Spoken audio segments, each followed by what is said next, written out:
We are back with the 151st edition of the Quarantinecast. Like always, I'm really excited for this one. I have an up-and-coming prospect out of Xtreme Couture joining me today, and without further ado, here she is, Allysen Breeden. Hey, how are you doing? I'm doing well. How are you? Not too bad. So first things first, I mean, the elephant out of the room, the world right now is crazy. How have you been throughout the pandemic?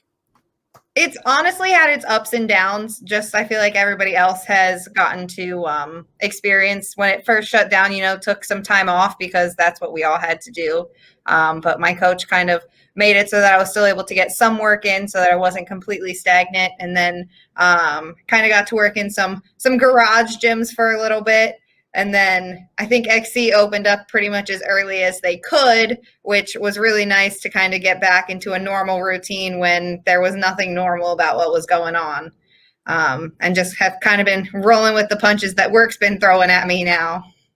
Yeah, I mean, timing for you really wasn't great. I mean, you were just finishing up your amateur career, you're about to go pro, and then boom, pandemic. The timing had to be awful for you. It was definitely tough because I think I was about 2 weeks out from my fourth amateur fight and my first title defense for Mountain Force when everything just started shutting down. So it's always heartbreaking, especially when you put in so much work for so long, because at that point I had 2 fight camps kind of back to back. So I was working from about January 5th on all the way down. I think it was to like March 26th or something like that. And then 2 weeks out, it's just like, oh, hey, by the way, your fight's canceled. And I think when my coach told me that they canceled everything, I'm pretty sure I just packed everything up at the gym and went and got like pizza and ice cream. And I was just like, well, here we go. So now we're kind of back in the swing of things. There's got to be a little bit of sense of normalcy here. You're just a few days out. How are you feeling? I feel like for the most part, I've really kind of gotten back into almost my pre-COVID routine within reason, obviously. Back to working in the building full time, and then right after work, kind of going to the gym. So it's pretty back to normal. And honestly, I feel great. I think we finally pretty much fine-tuned the diet so that, I'm not so sluggish and tired and exhausted the entire time.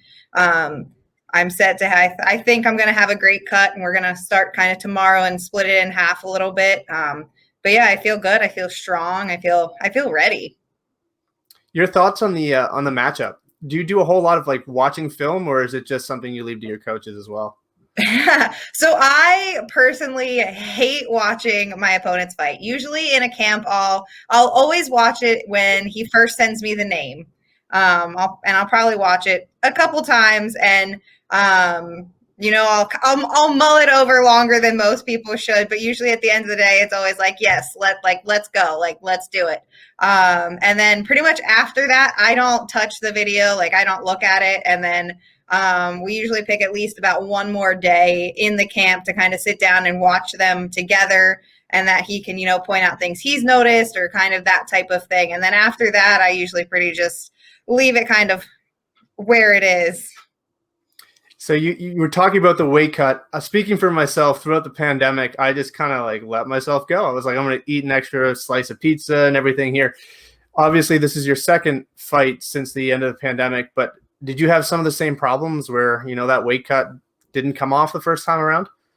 So 100% when everything just first started, and when that fight kind of canceled, it snowballed. I did just kind of what everybody else did. I ate whatever I wanted because I didn't leave my house, and, it kind of, my weight got away from me a little bit, which is why my first kind of pro fight was at flyweight, since all of my amateurs were at strawweight.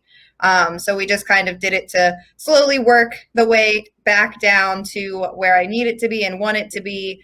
And we'd always kind of talked about fighting in both divisions, just, when the opportunity's right, the opponent's right. So it's been nice kind of getting to get my feet wet and slowly getting back to where I want to be, but also having a goal and getting to fight at the same time. Talking about that first fight, obviously it didn't go your way in the end. I mean, no one wants to start their pro debut with a loss. But what were the lessons you learned from that fight? The biggest one is don't try to fight 4 days after being released from COVID quarantine. Nah, just don't do it. But It was tough. It was tough to come back from that. I went to the mentality where, I struggled to want to be back in the gym. I still showed up every single day and still did it, but it was a challenge. It was hard to, want to stick to a diet. It was hard to, want to just put in the full effort, because it's just like, for the most part in the camp, I did everything I could. In the fight, I did everything that I could, other than not run out of gas tank and, get sick and kind of have to stop training for about 2 weeks before the fight. So it really kind of taught me, that you have to be resilient. You just have to kind of, you can lick your wounds, you can be mad about it, but eventually you kind of, you just got to suck it up and get over it. Like, use it to kind of fuel your fire and like help to push you further. Was there any thought of maybe, extending your amateur career? I mean, you had 3 fights, but it was all in 1 year. Like it was pretty quick to have three fights back to back like that. Obviously, once you go pro, you can't really go back. Was there any thought to maybe, I should extend this a little bit more?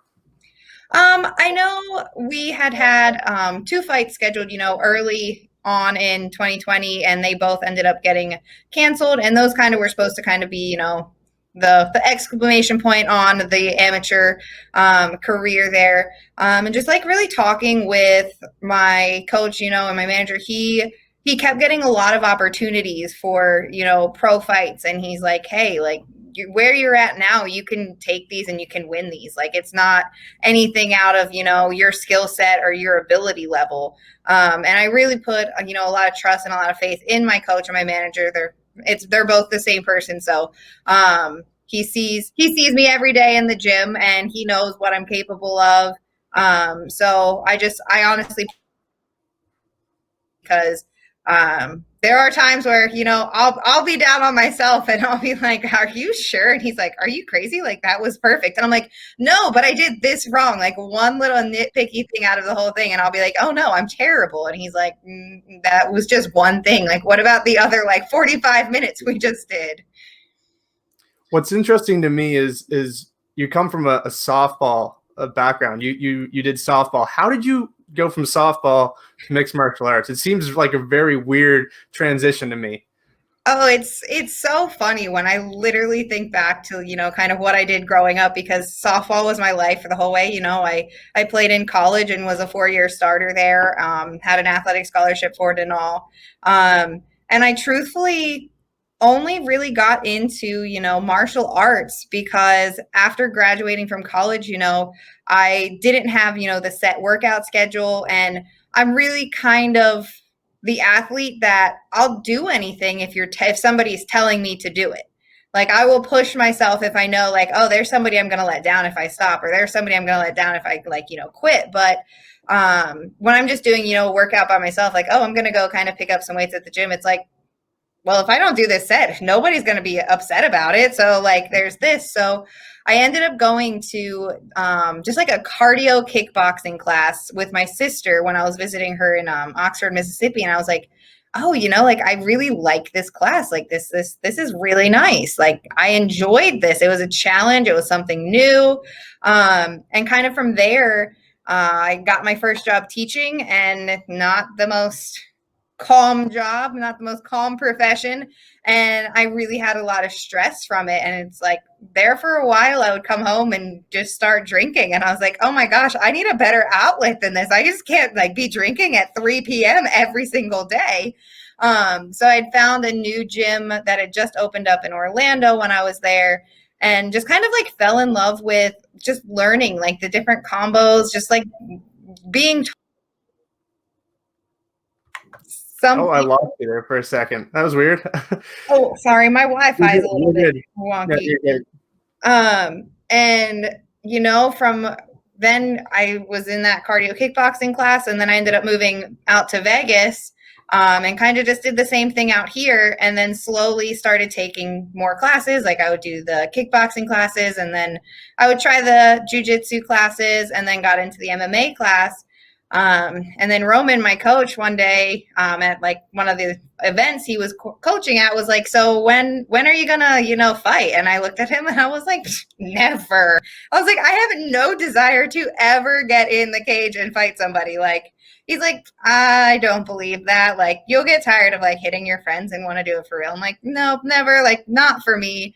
And then probably about 5-6 months later, like we kind of just started working together, like just with pads and everything. And I'm talking to the extent where he had to teach me how to breathe as I was punching.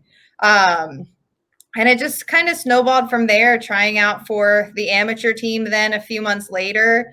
And then I think it was probably 6 months after that, he had already had my first fight scheduled. And I'm like, all right, here we go. And, haven't really looked back since.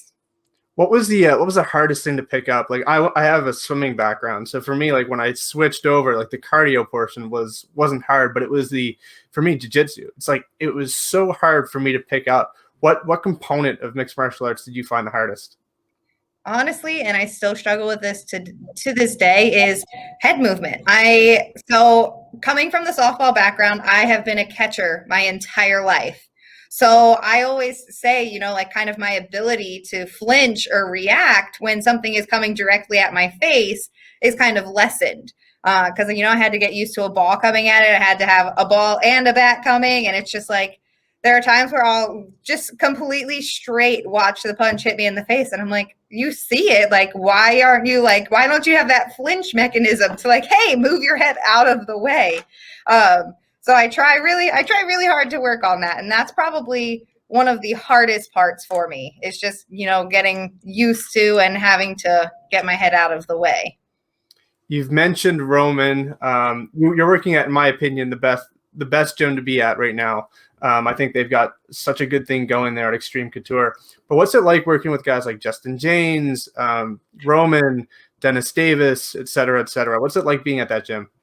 It's truly incredible. I know Roman there for probably about a week of my camp had to go out of town, and usually I probably might have been like, oh, like, like Dennis usually has a booked schedule because, he runs a lot of the classes at the gym. So he really kind of gave me different tips and pointers, through watching, sparring rounds and, kind of like our team grappling sessions, and just in class when he could, which was phenomenal and excellent. And then Justin really didn't even question it when I was like, hey, like, do you have any time to work with me this week?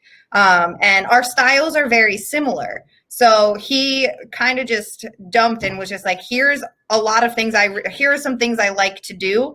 You don't have to do it exactly this way. Take what you like, don't use what you don't, but just make it your own. And it was really, really cool. Like, I was so excited when Roman got back to be like, oh, like Justin showed me this. And then to actually use it like on my live rounds was also really fun to do as well. So I'm looking forward to definitely keep working, obviously, with Roman and Dennis, but I definitely want to add Justin a little bit more into the mix. Who's going to be in your corner on fight night? Roman. So he's here with me now. Is there anybody else, or is it just him? We were just allowed one corner for this fight. All right. I like it. For people who haven't seen you fight, what can they expect on fight night? I'm a fighter that I am going to come forward. I kind of, stalk you down. I like to throw a lot. I like to get you on the cage, grind you on the cage. I like to take you down. I prefer the ground over standing. But yeah, I like kind of the hard hitting, heavy stuff. Maybe the less exciting part of MMA, but it's the most fun to me. All right. I like it. I can't wait to watch it. Best of luck. And yeah, I'm hoping you emerge victorious. Thank you. Thank you. All right. Have a good one and stay safe. You too. So there you have it. Allysen Breeden. Be sure to check her out. She's got some exciting fights in the past on the amateur circuit. Yeah, be sure to watch that fight. Also, be sure to like, comment, and subscribe, and we will see you guys next time.